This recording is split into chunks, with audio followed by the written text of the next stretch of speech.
మన తొలి వెలుగు ప్రేక్షకులు అందరికీ నమస్తే. మా కక్కి వచ్చిన పేపర్లు ఇవ్వాలా ఏమో చెప్తాడో. రేవంత్ రెడ్డి రెన్యువల్ సీఎం అంట. రెన్యువల్ సీఎం భలే ముద్దుగా చెప్తాడు. ముచ్చట చెప్తే మాత్రం నెల నెల రాహుల్ గాంధీకి కప్పం కట్టి సీఎం పదవిని రెన్యువల్ చేయించుకుంటున్నట. ఎనుముల కాదు ఎగవేతల రేవంత్ రెడ్డి. ధాన్యంలో తాళ్ళు తీస్తే నీ తోలు తీస్తా అంటుండు. ఏం తోలు తీస్తాడంటావు? ఈయన తోలు తీస్తాడు, ఆయన తోలు తీస్తాడు. ఇద్దరు కలిసి దినాల నాగం చేసాడు తప్పి ఏం లేదు. ఈయన తోలు తీస్తా, ఆయన తోలు తీస్తా, ఈయన తొండలు దొడుకుతా, ఆయన తొండలు దొడుకుతా, ఈడు తొండలు దొరకడు, వాడు తొండలు దొరికించుకోడు. ఈ రెండే. పైసల బస్తాలు మోసే సన్నాసికి ఎరువుల బస్తాలు ఇచ్చే తెలివేది. ఇంకా వరంగల్ డిక్లరేషన్ పేరిట రైతులకు దగా ఒక్క ఊళ్ళో పూర్తిగా రుణమాఫీ జరిగిన రాజకీయాల్లోంచి తప్పుకుంటా. ఈ సౌడి తప్పుకుంటూ వాళ్ళు వచ్చిన మంది రాడు చూపించాడు, ఈయన తప్పుకోడు. మేడిగడ్డను వాళ్ళే బాంబులతో కూల్చేశారు. అమ్మర కొడుక ఏంది? మేడిగడ్డను వాళ్ళే బాంబులతో కూల్చేశారేమో. మేడిగడ్డ ఎప్పుడు కూలిపోయిందిలా? వీళ్ళు అధికారంలో ఉన్నప్పుడే కూలిపోయింది. కేటీఆర్ ప్రభుత్వం, బీఆర్ఎస్ ప్రభుత్వం, అప్పుడు బీఆర్ఎస్ ఉండే కదా. కేసీఆర్ ప్రభుత్వం ఉన్నప్పుడే మేడిగడ్డ కూలిపోయింది. మరి కాంగ్రెస్ వాళ్ళు బాంబులు పెట్టి కూల్చిరేమో అని అంటుంది. ఒకవేళ బాంబులు పెట్టి కూలిస్తే మరి మీరేం చేసిరు? మరి గుడ్డి కూరాల పనులతో మీరా ఏం చేసిరు? మరి వీళ్ళే కూల్చిరేమో అంటున్నావు కదా. మరి ఎంక్వైరీ పెట్టాలి కదా. మీ అధికారం ఇంకా మేడిగడ్డ కూలిన సంవత్సరానికి పోయింది. ఇవాళ చెప్తాడు మేడిగడ్డ కాంగ్రెస్ వాళ్ళు బాంబులు పెట్టి కూల్చిరేమో. మరి కూల్స్తే అనుమానం ఉండండి లోపల అయిపోయారు. వేస్తారా? వేయరు. ఈయన వేయడు, ఆయన వేయడు. ఇంకేసోటి మాటలు అంటే తోలు తీస్తా, తొండలు తీస్తా, అది తీస్తా, ఇది తీస్తా. మళ్ళీ ఏమంటాడు? పంటలు కొంటారా, తన్నులు తింటారా? అన్నీ గబ్బుపురాలే. వీళ్ళ మాటలు వీళ్ళ నోట్లని రేవంత్ రెడ్డిని అయినా కానీ కేటీఆర్ని అయినా కానీ మన బాత్రూంలో అలా పోయారు. దాన్ని ఏమంటారు కదా, అది ఏమో ఆయిల్ పోస్తారు కదా, అది ఏమంటారు? పినాయిలా. పినాయిల్ పోసి కడిగినా కూడా ఇలా కంపు పోదు, పాడైపోదు. బాత్రూంలో కంపన పోతుంది కానీ ఇలా నోరులలో ఉన్న కంపు అయితే పోదు. ఒక్కనికన్నా నోరు కుదరదు, పాడైపోను. ఏమంటారు కదా సామెత, పిల్ల ముద్దుగా లేకున్నా పిలుపు ముద్దుగా ఉండాలంటారు. వీళ్ళు మనుషులు చూసే సూపరానికి ముద్దు ఉంటారు కానీ పిలుపు మాత్రం గబ్బు అంటే మరీ గబ్బు. ఒక్కడన్నా జర వ్యవహారికంగా మాట్లాడే నాయకుడు ఉన్నాడులా. ఏడికొస్తే ఆడికే, ఏడికి రండ, లంగా, దొంగ, బాడుకావు, లుచ్చే, ఒక అమ్మని అయ్యని తప్ప అన్ని రకాల తెచ్చుకుంటారు. మళ్ళీ పొదుకంగా ఇద్దరు కలిసి ఒక్కనే డిచ్చి కొడతారు. ఏనో ఒకడ కలుస్తూనే ఉంటారు. ఈయన నాకు కూడా పలకరిస్తాడు, ఆయన నాకు కూడా పలకరిస్తాడు. ఇప్పుడు రైతుల గురించి మాట్లాడారు. మరి రైతుల గురించి మాట్లాడిన వాళ్ళు ఏం చేయాలి? రైతులకు అన్యాయం జరుగుతుంది, తాళ్ళు తీస్తే తోలు తీస్తా అని చెప్పారు. మరి మీరు పోయి ధర్నాలు చేయాలి కదా. ప్రధాన ప్రతిపక్ష నాయకులు కదా మీరు. మరి ప్రధాన ప్రతిపక్ష నాయకులు లెక్కుంటురా? చెప్పుని ఉంటున్నారు ప్రజలారా.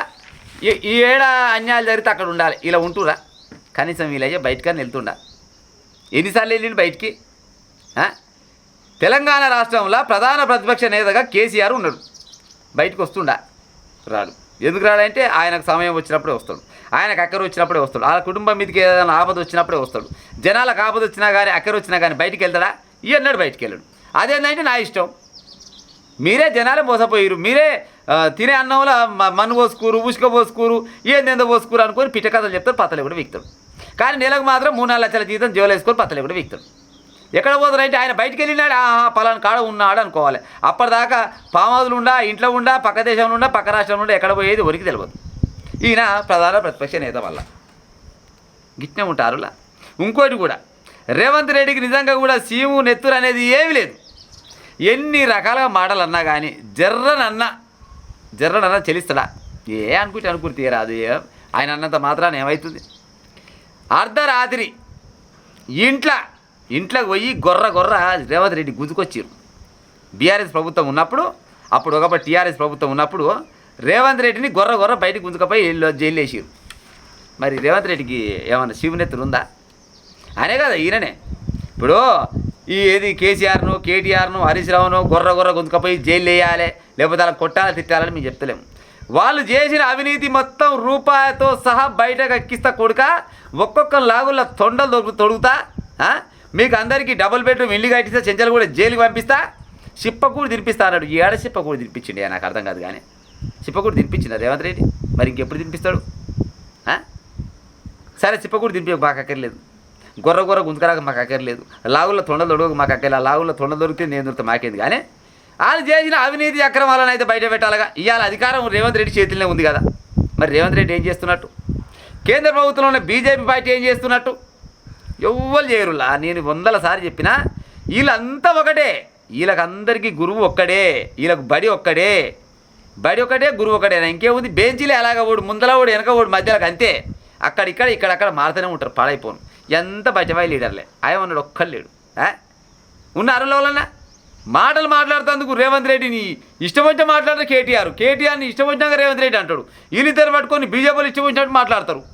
కానీ ఏమన్నా కలిస్తే మాత్రం తిన్న రబ్బువా అంత బాగానే ఇంటికాడ అన్ని అంట నవ్వుకుంటా ముడుచుకుంటా మాట్లాడతారు. ఇగో గిసొంటోళ్ళ దగ్గర జనాలు అక్కడనో ఇక్కడనో పాడైపోను. వీళ్ళ మాట జరిసి కొన్ని రోజులు నమ్ముతారు, వాళ్ళ మాట కొన్ని రోజులు నమ్ముతారు. అందరు పోతారా జనాలను ఆగం చేసి తప్పితే వీళ్ళు మాత్రం ఆగమవుతారు. ఏ లీడర్ అయినా కానీ ఫలాని కేసులో మీరు దొరికిరు, మీరు బయటపై పని చేసిరు, లంగ పని చేసి దొంగ పని చేసిరు అని నిరూపించి జైల్లో ఒక 6-7 నెలలు కాదు మొత్తం జైలు వేసిన లీడర్ ఉన్నాడు వలన ఎవరన్నా ఉన్నారా? ఇవ్వలేరు. ఒకవేళ పోతే తాత్కాలికంగా ఇయ్యాలను రేపు పోతారు, 4 రోజులు బయటకు వస్తారు, లేకపోతే 4 నెలల బయటకు వస్తారు. అంతకంటే ఎక్కువైతే లేదు. ఉంటుందా? ఉండదు. ఎందుకంటే రేపు నాడు మళ్ళీ ఈయన నల్లనే చేస్తే మళ్ళీ ఇంకోటి వచ్చి మళ్ళీ నన్నే వేయగల అనే ఉద్దేశంతో వీళ్ళంతా మొత్తం లోపలంగా మొత్తం వీళ్ళంతా ఒకటే.